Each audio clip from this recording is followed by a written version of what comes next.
নমস্কাৰ, আমি নলবাৰী কৈঠাকুছি হাইস্কুলৰ ছাত্ৰ ছাত্ৰী। মোৰ নাম শ্ৰী শিখামণি বৰ্মন।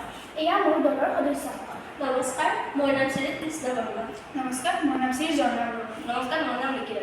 বিকশিত ভাৰত বিল্লাথন 2025ৰ 4টা মূল বিষয়বস্তুৰ পৰা আমি লৈছোঁ ভকেল ফৰ লোকেল। আমাৰ ঘৰত বিভিন্ন ধৰণৰ প্লাষ্টিকৰ সামগ্ৰী জমা হোৱা দেখা যায়, যিবিলাক কিছুদিন পিছত পেলাই দিয়া হয় নাইবা জ্বলাই পুৰি পেলোৱা হয়, যাৰ ফলত বায়ু আৰু মাটি দুয়োটা প্ৰদূষিত হয়। ইয়াৰোপৰি নলা নৰ্দমাত এইবোৰ পৰি পানী প্ৰদূষিত কৰে, লগতে ইয়াৰ ফলত পানীসমূহ আবদ্ধ হয়। আবদ্ধ হৈ থকা পানীসমূহৰ পৰা বিভিন্ন ধৰণৰ বেয়া গন্ধ পোৱা যায় আৰু ইয়াৰ পৰা বিভিন্ন ধৰণৰ ৰোগৰ সৃষ্টি হয়। এই সমস্যাসমূহৰ পৰা কিছু পৰিমাণে হ'লেও সকাহ পাবলৈ আমি এটা প্ৰচেষ্টা হাতত লৈছোঁ।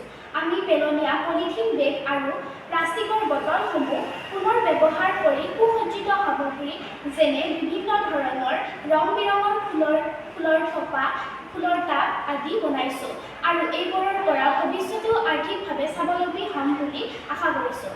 যেনেদৰে এইটো এটা পেলনীয়া প্লাষ্টিকৰ বটল, যাক আমি পেলাই নিদি এটা সুন্দৰ ফুলৰ টাবলৈ ৰূপান্তৰিত কৰিছোঁ। যেনেদৰে এইবোৰ প্লাষ্টিকৰ পলিথিন যিবোৰ আমি পেলাই নিদি নতুন ফুললৈ ৰূপান্তৰিত কৰিছোঁ। এইটো এটা প্লাষ্টিকৰ বটল, যাক পেলাই নিদি আমি এটা সুন্দৰ ফুলৰ থোপালৈ ৰূপান্তৰিত কৰিছোঁ।